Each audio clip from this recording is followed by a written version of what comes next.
नमस्कार दोस्तों, स्वागत है आप सभी का हमारे इस short and word YouTube channel पर। दोस्तों, मैंने यहाँ 80 शब्द प्रति मिनट की डिक्टेशन की सीरीज स्टार्ट की है। इसमें रामधारी गुप्ता खंड 2 की पत्रिका से डिक्टेशन दी जाएगी। इस सीरीज में एक खास बात यह है कि इसमें जो डिक्टेशन होगी वो 10 मिनट की ना रह के 10 मिनट 30 सेकंड की रहेगी और जो शब्द होंगे वो 840 से ज़्यादा रहेंगे। इससे आपको फ़ायदा यह होगा कि जब आप 10 मिनट से ज़्यादा डिक्टेशन लिखेंगे और इसकी आदत डालेंगे तो एसएससी जैसी परीक्षाओं में जहाँ पे 10 मिनट की डिक्टेशन होती है, तो वहाँ पे डिक्टेशन लिखते समय आपका दिमाग नहीं भटकेगा और जब आप 800 की जगह 840 शब्दों को 65 मिनट में ही लिखने की आदत डालेंगे, तो इससे परीक्षा हॉल में डिक्टेशन को ट्रांसक्राइब करने में आपका जो समय लगेगा, वो ज़्यादा नहीं लगेगा। आप मतलब कंप्लीटली उसको लिख सकते हैं उतने टाइम में। इस वीडियो से प्रैक्टिस करने से आपको यह भी फ़ायदा होगा कि 840 शब्दों में आप 5% या 8% या 10% की जो गलतियाँ आपके एग्ज़ाम में होती हैं, उस हिसाब से जैसे 10% गलतियाँ ओबीसी के लिए या एससी के लिए एसएससी में माफ़ होती हैं, तो जो गलतियाँ होती हैं वो 80 होती हैं। अब 800 की जगह 840 में भी आप 80 गलती करेंगे तो इससे आपके चांसेस ज़्यादा हैं कि वहाँ पे उससे कम ही गलतियाँ होंगी और एक्यूरेसी में आपकी सुधार होगा। अगर डिक्टेशन लिखने में छूट रहा है तो आप डिक्टेशन को बार-बार लिखिए और जितनी बार लिखिए उतनी बार अपने आउटलाइन को ज़रूर पढ़िए। इससे आप अपने द्वारा बनाई गई आउटलाइन को बेहतर तरीके से जानेंगे और शॉर्टहैंड लिखने में यही बात सबसे ज़्यादा ज़रूरी है कि आपने जो लिखा है, आप पढ़ पा रहे हैं या नहीं। आपको इस चैनल पर सारे वीडियो फ्री में उपलब्ध रहेंगे। अगर कोई सुझाव हो तो हमें कमेंट बॉक्स में ज़रूर बताइएगा। अगर डिक्टेशन अच्छी लगे तो वीडियो को लाइक और चैनल को सब्सक्राइब कर लीजिएगा और बेल आइकन को दबा लीजिएगा, जिससे आप हमारी नई वीडियोज़ का नोटिफिकेशन आप तक पहुंचता रहे। अब आप तैयार हो जाइए, आपकी डिक्टेशन स्टार्ट होने वाली है। 80 शब्द प्रति मिनट डिक्टेशन स्टार्ट होगी 5 सेकंड बाद।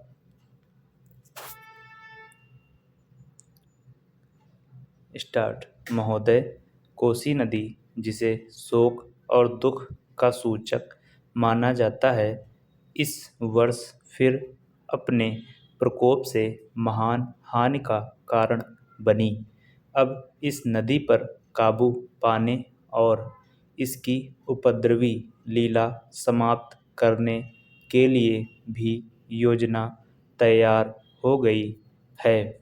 इस योजना की रूपरेखा तैयार हो चुकी है और निर्माण का काम हाथ में लिया जा चुका है। आशा है इस योजना के निर्माण से बड़े पैमाने पर जनसाधारण को सेवाएं उपलब्ध होंगी। जब यह नया परीक्षण सफल होगा तो महान योजनाओं के निर्माण में और भारत की महान जनशक्ति के उपयोग के संबंध में हमारी जानकारी और अनुभव में महत्वपूर्ण वृद्धि होगी। औद्योगिकरण के क्षेत्र में उन्नति, उत्पादन में और अधिक वृद्धि और भारत की प्रति व्यक्ति आय में वृद्धि विचाराधीन वर्ष की कुछ महत्वपूर्ण बातें हैं। औद्योगिकरण के साथ ही रोजगार के क्षेत्र को विस्तृत करने के प्रयत्न भी बराबर जारी हैं। कुटीर उद्योगों और घरेलू धंधों को प्रोत्साहन देकर औद्योगिकरण और रोजगार में सचमुच संतुलन स्थापित करने का प्रयास किया जा रहा है। यह बात सभी स्वीकार करते हैं कि यदि भारत के जनसाधारण को उदासीनता और हार मानने की भावना से मुक्त करना है तो बढ़ती हुई बेरोजगारी को दूर करने का उपाय करना होगा। इस दिशा में घरेलू उद्योग धंधे बहुत से लोगों को आंशिक या पूर्ण उपयोगी काम देकर इस समस्या का बहुत कुछ समाधान कर सकते हैं। इसीलिए पंचवर्षीय योजनाओं में पुराने घरेलू उद्योगों को पुनर्जीवित करने और चालू कुटीर उद्योगों को प्रोत्साहन देने की व्यवस्था की जा रही है। विदेशी मामलों के क्षेत्र में हमारी सफलता और भी अधिक है।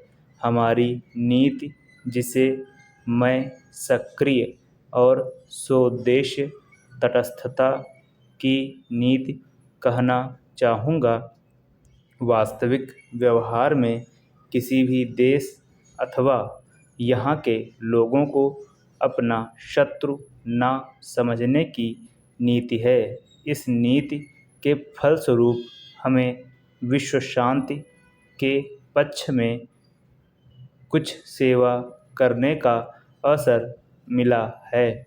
हम प्रसन्न और आभारी हैं कि संसार के राष्ट्रों में भारत का स्थान इतना ऊंचा है।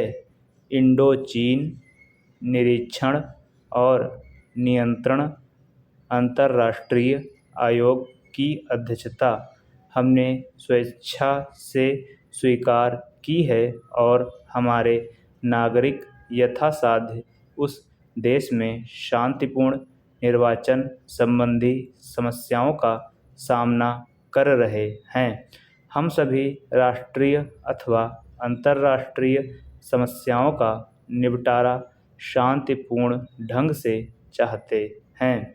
मुझे बहुत प्रसन्नता है कि भारत में फ्रांसीसी बस्तियों की समस्या शांति और सद्भावना के वातावरण में सुलझ सकी है।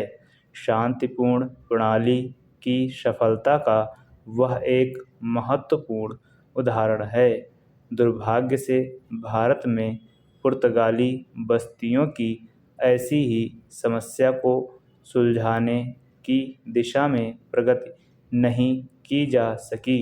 मैं आशा करता हूँ कि पुर्तगाल इन बस्तियों में रहने वाले लोगों के स्वाधीनता के अधिकार को स्वीकार करेगा और फ्रांस और ब्रिटेन की सरकारों का अनुकरण करेगा। जैसे ही यह वर्ष समाप्त हो रहा है, हम अपने सबसे निकट के पड़ोसी पाकिस्तान के साथ अपने संबंधों में अपने सुखद परिवर्तन देखते हैं। पाकिस्तान के लिए हमारे हृदय में सदैव से पूर्ण सद्भावना और शुभकामनाएं हैं। महोदय, बच्चों को जो ज्ञान प्राप्त हो वह अनुभव से प्राप्त हो, न कि केवल स्मरण शक्ति पर आश्रित रहकर रटाई द्वारा।